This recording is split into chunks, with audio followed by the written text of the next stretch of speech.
Hello guys, in this video I'm going to show you where can you see your trips in the AtlasNavi application.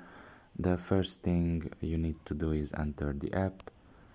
Once you are done with that and you are in the home page, you should look at the bottom of your right corner and there you will see a settings symbol. Press on it and in this page you will see the trips section. You should just press on that as well. And in this page it will be shown every trip that you have made or you have just started. Now in my case I have two trips here.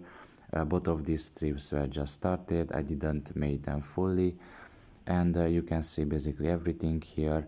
You can see the date, you can see the time, and everything basically. So yeah, pretty much this is all about it.